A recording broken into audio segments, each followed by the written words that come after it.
What is culture? Is it the arts and other manifestations of human intellectual achievements regarded collectively? Is it the ideas, customs, and social behavior of a particular people or society? Whatever the definition of culture is, what remains universal is that culture is dynamic and transferable. Is culture in the way we look or dress? Is it in the food we eat?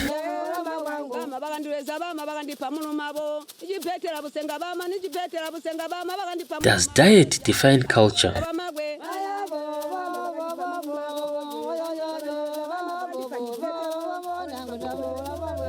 There are many definitions that have been proffered to define culture, but the basic one is culture is a way of life for a people.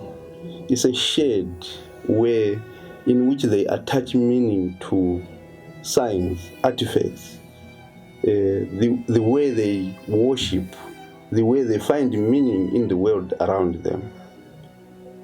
Once that is shared and can be identified with a people, then we term that as a culture.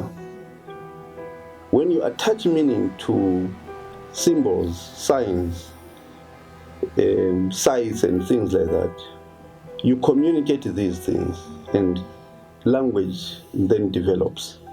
Therefore, language is an expression of a people's culture. Many scholars have of late argued that there is no superior culture. All cultures are different. They're beautifully different. And that is what makes us different. And we must pride ourselves in our diversity. You discover that the Tonga ethnic group is a very broad ethnic group. And as such, we wouldn't have a specific pointer to say this is the Tonga culture.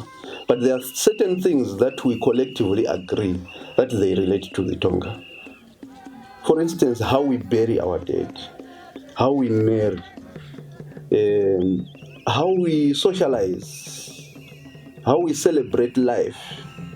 That defines who the Tonga is. Wali utegwa muntu natanafawe na bunibabona kuti weyakufa wali wimbirwa muntu oya balimo wimba inyimbo zyadilwe kambo isebo twala nyimbo zyadilwe wali nyimbo zya ngoma wali nyimbo zya mankutu ngetu tachizipe ino bantu bamba kuti umachimba batinsi kuwakali mankutu akala ngoma limvili zikakali kusika kuma 5 or 6 mankutu akala uzama imansika abasili nibabona kuti wapimpira loko wali kusanswa wali kusinswa meso ale kuti afa ata meso awe atakende kabla zigepe wali kusinswa ezigoma zubano tazichope uzikwa kwakona na amana uzikwa ibali kusango na kuimba limbo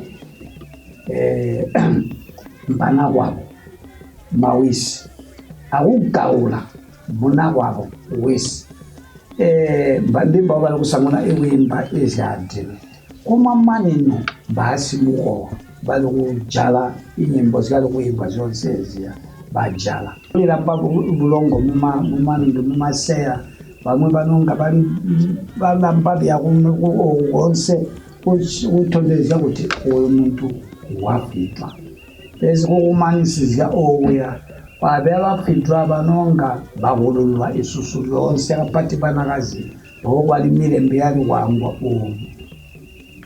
mulembo wangwa kutondeza kuti uyo muntu wakafitwa kabiyo ikulira kwa machembere oya tewa ali kumana ni bamwera adilepe banonga bataye muntu wako kupera weyakuli yakusuku kuya wakubobola waimba inyimbo zyadilwe nobali kuchita ino zinto ziyasiyana inomulivene kulira magitari adilwe maitalieni iwasiyana takuchilimboli iwansi kupembolimbo kwali kuchita. In a Tonga setting, when a child is born, we announce to the world by tying some palm leaves around the home or the house within which that newborn is born. And no one is allowed to cross that area. for a duration of about a week or so. It has got a very significant meaning.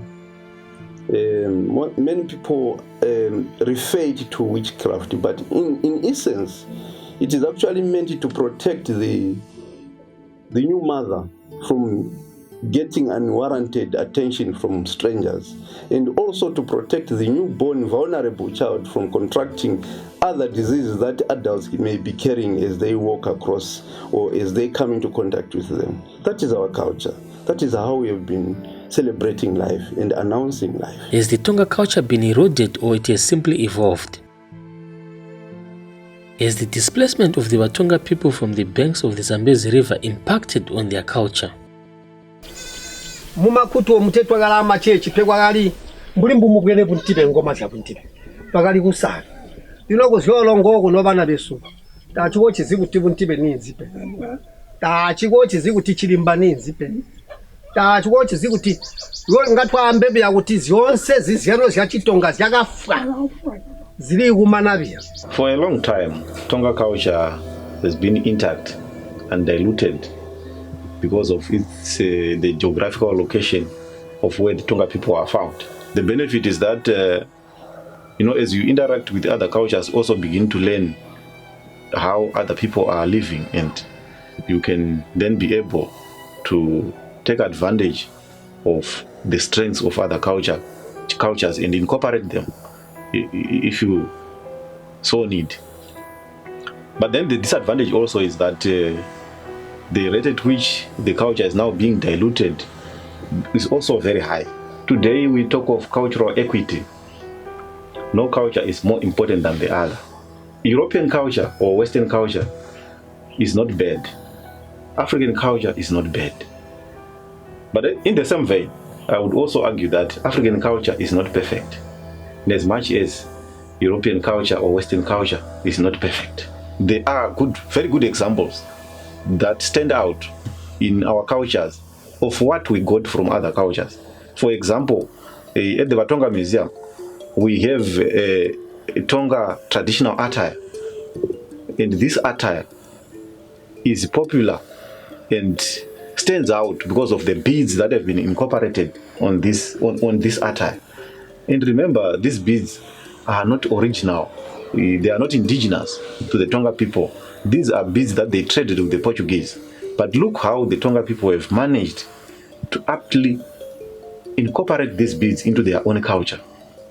Cultures can interact in a beneficial way, can complement each other.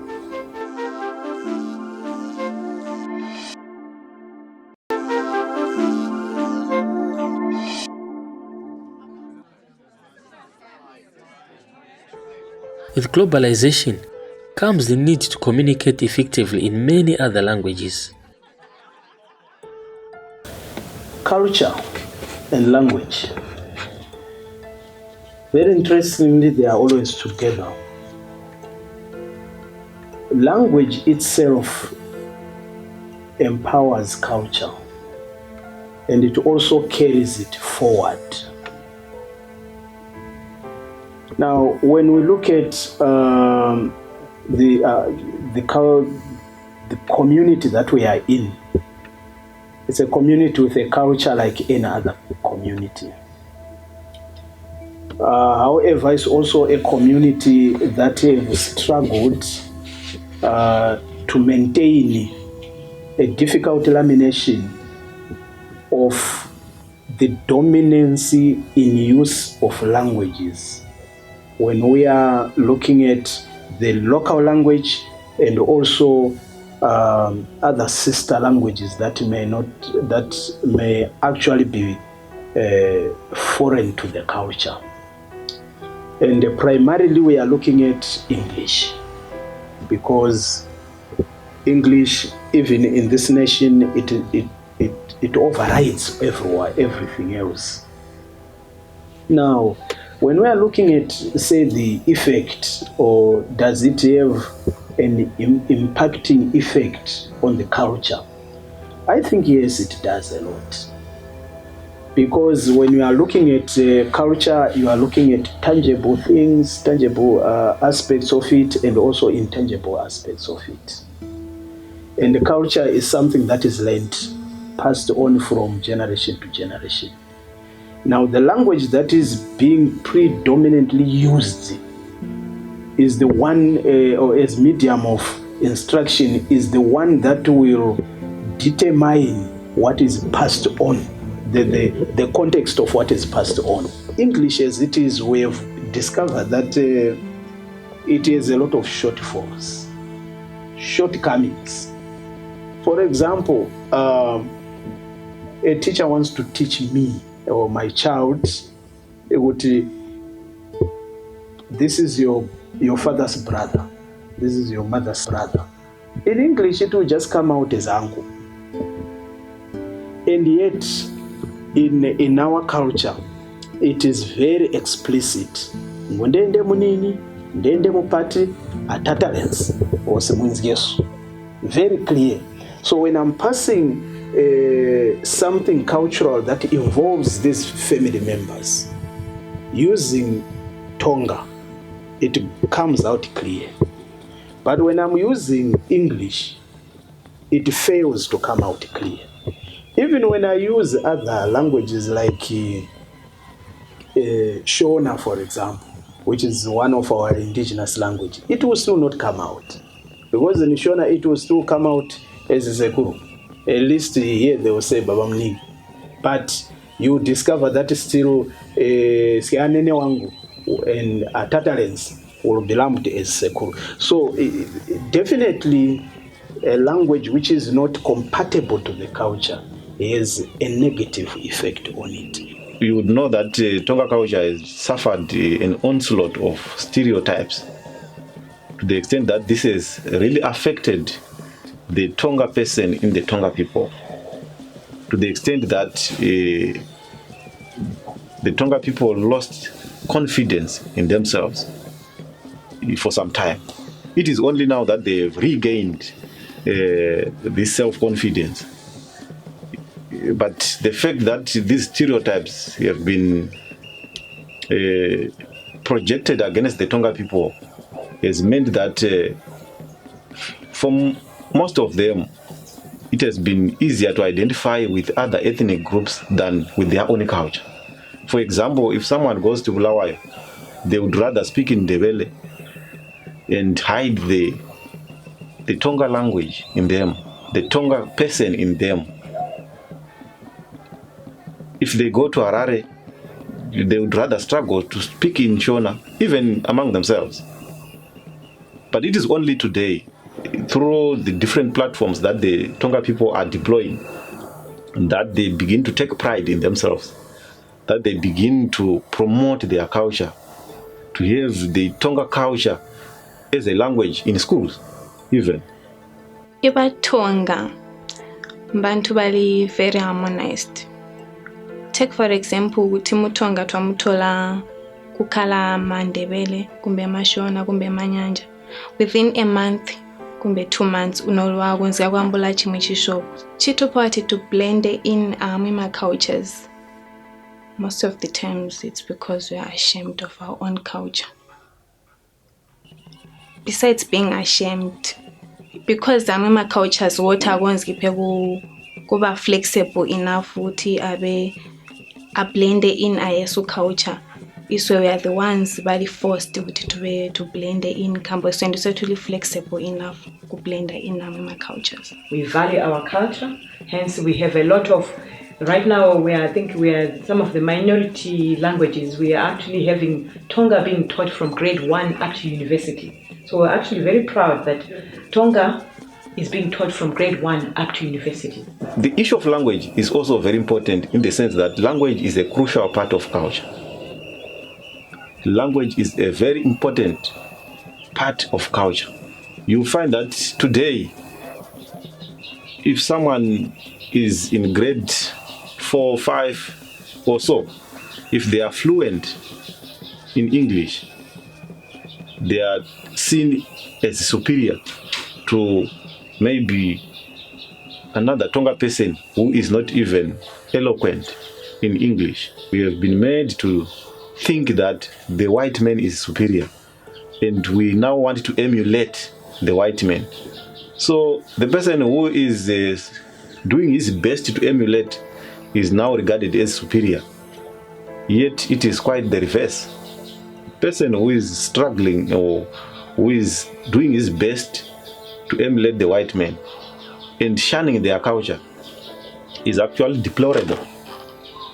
What is important is for us to promote our local language as much as we can, because that language is our face. That language is our culture. So while it is good that maybe someone can speak in English, but what matters more is for you to be very good in your mother language. Kuti wapreserve iculture yako unozi kuti uzwai urundoweni, and of which ulis concerns uchita weda kuti usangu unoziva kuti who am I.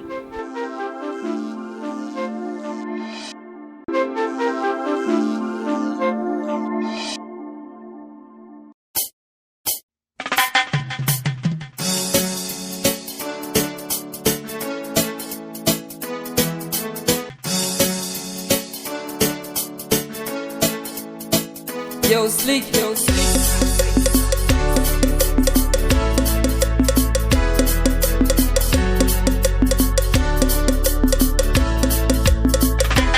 Muzi azambezi bonse imatonga tulapona mbulu heaven. Muzi azambezi morning now we wake up in a show from the garden. Muzi azambezi heavy duty mumageto katupona mbulu heaven. Muzi azambezi obido mifideda mina inemile. Anyway, in the Tonga culture, there is music for almost every occasion. Tonga traditional music has stood the test of time, but this genre is now slowly getting confined to the older generation. The younger Watonga generation has embraced foreign contemporary music. In the Tonga history, music is one art form that has defined culture. With the evolution of music the world over, what is the future of Tonga culture? Has the evolution of music the world over affected the Tonga culture? Iswe uku culture yesu tuchita ingoma buntibe ani anga toyandina kuti ayibonkole kuimba mbuli mbuto ayi kuchita ichindi. I tried but bindi zitokazi get kwalima katigonzi match pe uti tuchite ziyachini pes ndirazama amangu zangu uti ndichativize aziyachindi even mbuli music yangu nyingi latu ngoma tendezi yayo ti ndiri mutonga. We have lived in what they call the new generation, the digital generation, when most of our young boys and girls no longer pride themselves in blowing horns and, celebrating the way we used to do with Ngoma Buntibe and things like that. But that is part of culture. But even though we have moved that way, the way we dance will still be different from other areas. If you go to music, you would find that maybe someone who is Tonga and identifies with Western music is seen as superior, is seen as better in life, and the one maybe who plays Ngoma Buntibe is seen as backward. Tamulu swegana. Ya awondira zimina tuliswege pesi twakaswegwa aziyakazochitika mbuli mukufona kuti twakasisitwa abatuba makuwa abo mbao bakazotitola setubana ibasikalira musi sose twasiyakati kutoberera mbababe mbuli mbubakasika batotera chikolo batotera zinthu zisiyene notorekoda music tetwakadzizipe so chinthu chitede kuchita we follow their steps but ikatitalulipe kuti lero. How important are arts in the Watonga culture?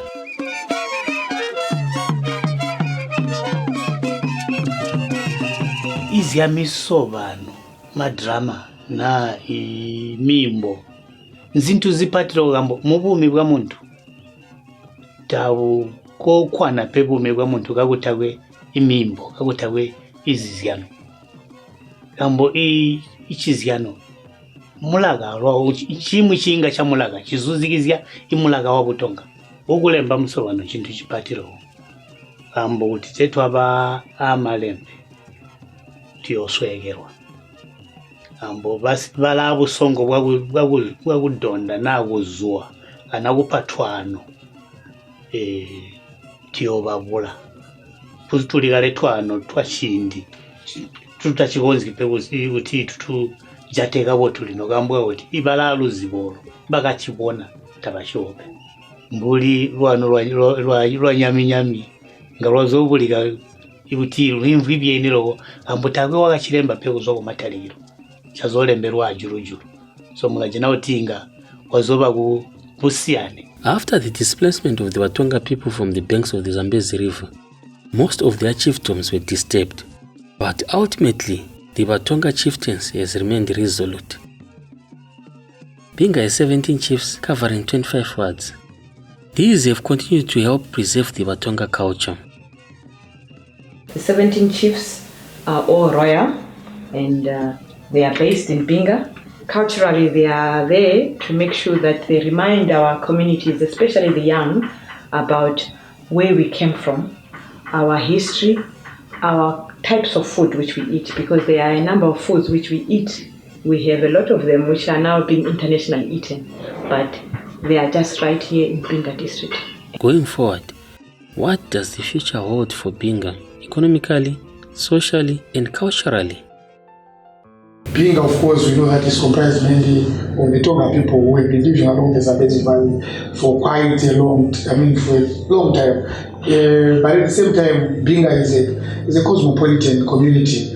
We do have other tribes here. We've got Shonas and Ndebeles, Nambias, Nyanjas, you can name them. And by virtue of us actually sitting on the border with Zambia, we've got other people from Zambia and Zimbabwe who interact through Binga. We see Binga growing in future, especially with the opening up of the border post, which is going to link us with Zambia. We hope that the linking up is going to improve our not only national but international linkages, and obviously it's going to increase the volume of traffic, people to and from Zimbabwe to Zambia. It's going to improve the economy of the town, the economy of the district, and even the province at large. But we are also looking at the coming in of mines, business, people actually interested in opening up mines in the district. We've got large reserves of coal and large reserves of methane gas, and we have very firm indications of people actually opening up these mines. We also will be having power stations opening up soon, which obviously are going to create employment and change the economic face of our district. We are also going to be seeing increased setting up of irrigation schemes in the district. The Blau Crow one is an example. Even for the fishing industry, we have Kapeta fishing. We hope to have more participation of the locals in the Kapeta fishing industry, because it is obviously a major economic player because of its upstream and downstream industries which can be done. So I would actually say that we see a bright future for the district. For the road infrastructure, if our roads are improved, which actually link us with Gokwe, Harare, in terms of raw material for industrial growth, for the small and medium scale development in the district, we actually hope this to improve and actually increase our development as a district. We are a very accommodating community, very peace-loving community, and therefore for those who want to invest and or even live in Binga, it will be a pleasure to actually live in the district. Every tribe has a story. Every tribe has a history, but most importantly, every tribe has a future and aspirations. This was the tale of the Batonga people, the people of the Great River. My name is Aldrina Mdenda. Join us next time as we look at other fascinating tales of a tribe, Dwalumba.